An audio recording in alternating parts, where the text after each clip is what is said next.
Logos. Dominio romano. En el año 63 antes de la era cristiana, los romanos conquistaron el territorio de Canaán, habitado por los israelitas.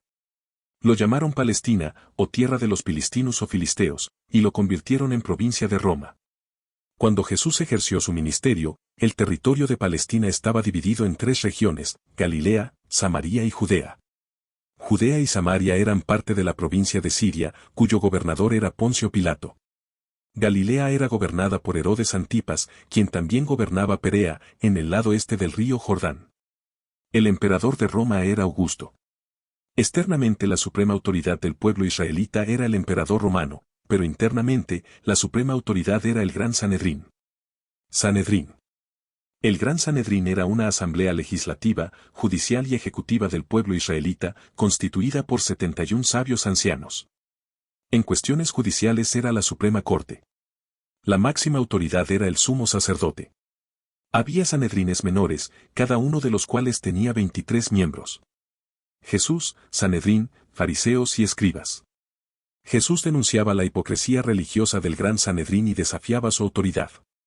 Jesús también denunciaba la hipocresía religiosa de escribas y fariseos, y desafiaba su autoridad, y había emprendido un formidable ataque contra ellos. Los llamaba hipócritas, insensatos, guías de ciegos, necios y sepulcros blanqueados. Para el Gran Sanedrín y los escribas y los fariseos, Jesús era un peligro.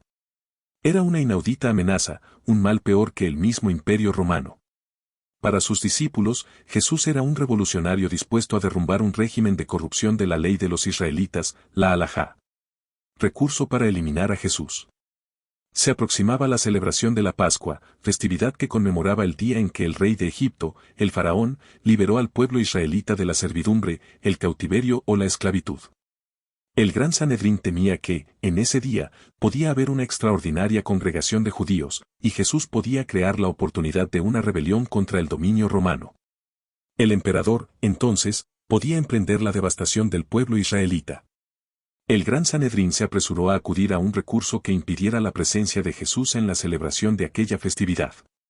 El recurso era eliminar a Jesús, y la eliminación consistía en someterlo urgentemente a un proceso judicial, acusado de cometer un delito castigado con la pena de muerte. Ese delito era la blasfemia. Jesús había afirmado que era hijo de Dios. El Gran Sanedrín, sin embargo, no tenía potestas gladii, o poder de la espada, que era poder de dictar sentencia de muerte. Tenía ese poder el gobernador de Judea, quien, entonces, debía conocer el delito por el cual era acusado Jesús y dictar o no dictar la sentencia de muerte. Conjeturo que el propósito del Gran Sanedrín, de eliminar a Jesús, no era precisamente evitar una rebelión del pueblo israelita que lo expusiera al peligro de ser devastado por Roma. Si ese hubiera sido el propósito, habría sido suficiente recluir a Jesús en prisión durante la celebración de la Pascua. Empero, realmente el propósito era eliminar a un enemigo que adquiría creciente poder. Conjeturo también que los escribas y los fariseos compartían ese propósito. El Gran Sanedrín juzgó a Jesús y lo declaró culpable de cometer el delito de blasfemia, y finalmente logró que Jesús fuera sentenciado a muerte por crucifixión. ¿Fue legal o ilegal el proceso? Richard Wallington Husband, profesor de lingüística clásica del Dartmouth College, en su obra El proceso judicial de Jesús, del año 1916, opinó que el proceso fue legal, el arresto fue legal. La audiencia celebrada por el Sanedrín fue legal. El curso del proceso en la corte romana fue legal. Max Radin, profesor de Derecho de la Universidad de California, de Berkeley, también opinó que el proceso fue legal. En su obra El proceso judicial de Jesús de Nazaret, del año 1931, afirmó, si solo una décima parte de aquello que Jesús declaró hubiese sido imputada a él, esa parte hubiera sido suficiente para acusarlo. Los actos del Gran Sanedrín demuestran que el proceso fue ilegal, y tornan inexplicable que Husband y Radin hayan opinado que fue legal. He aquí esos actos. Primero, Jesús fue arrestado por orden del Gran Sanedrín. Empero, el arresto ocurrió durante la noche y secretamente, y no fue declarado el delito que presuntamente había cometido. Un arresto tal no era permitido por el régimen normativo penal del pueblo israelita, vigente en aquella época.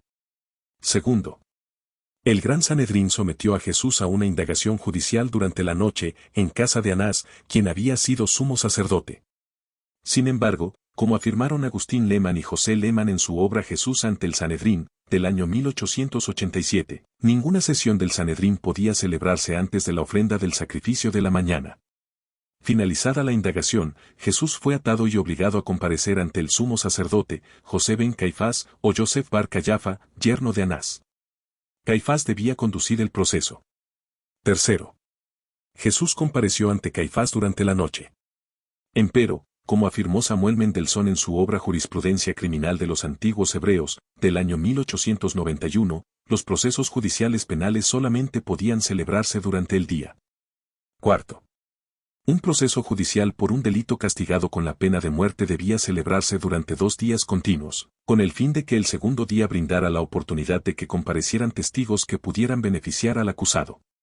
Un proceso tal no podía comenzar un día antes del día de una festividad religiosa, porque en un día festivo no podía celebrarse ningún proceso, y los 2 días no serían continuos.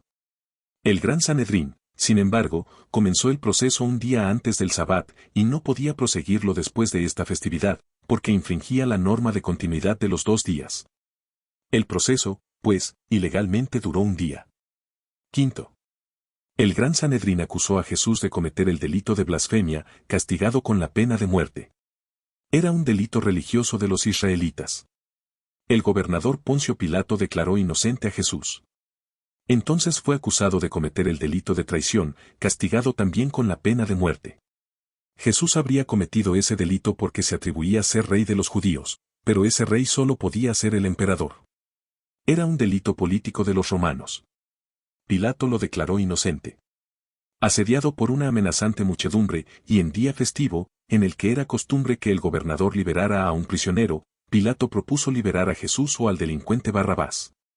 La muchedumbre, instigada por miembros del Gran Sanedrín, pidió la liberación de Barrabás y la crucifixión de Jesús. Pilato aceptó la petición. Jesús, entonces, aunque declarado inocente, fue condenado a la pena de muerte. Es decir, la sentencia misma fue ilegal. Hubo más ilegalidades. La acusación de Jesús por el delito de blasfemia ocurrió en la casa del sumo sacerdote, aunque debía haber ocurrido en la sede oficial del Gran Sanedrín, y la mayoría de los jueces eran enemigos de Jesús, y por ello no debían intervenir en el proceso judicial. Jesús pudo haber sido, no juzgado, sino asesinado.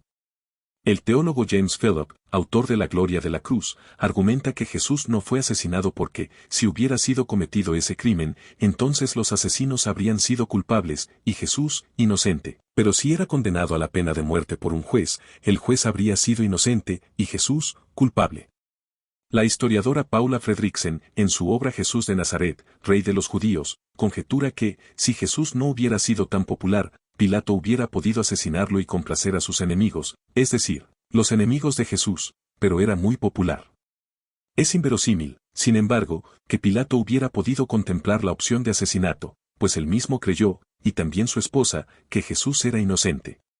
Por esa creencia, algunas iglesias de Oriente, como la Iglesia Copta y la Iglesia de Etiopía, declararon santos a Pilato y a su esposa.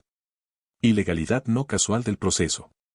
La ilegalidad del proceso judicial de Jesús no fue casual. Fue un deliberado recurso para condenar a muerte a Jesús, con apariencia de culpa de él y de inocencia de los acusadores y del juez. Precisamente el sumo sacerdote, Caifás, había afirmado que convenía que un hombre muriera por el pueblo, es decir, Jesús tenía que morir para evitar que el pueblo israelita, rebelado contra Roma, fuera devastado. Lo había afirmado, aunque el propósito fuera eliminar a un enemigo del Gran Sanedrín. Post-scriptum. La temida rebelión del pueblo israelita, que provocaría la reacción de Roma con ímpetu devastador, ocurrió en el año 66 de la era cristiana, 33 años después de la muerte de Jesús. En el año 67 Roma invadió Galilea, y en el año 70 destruyó Jerusalén.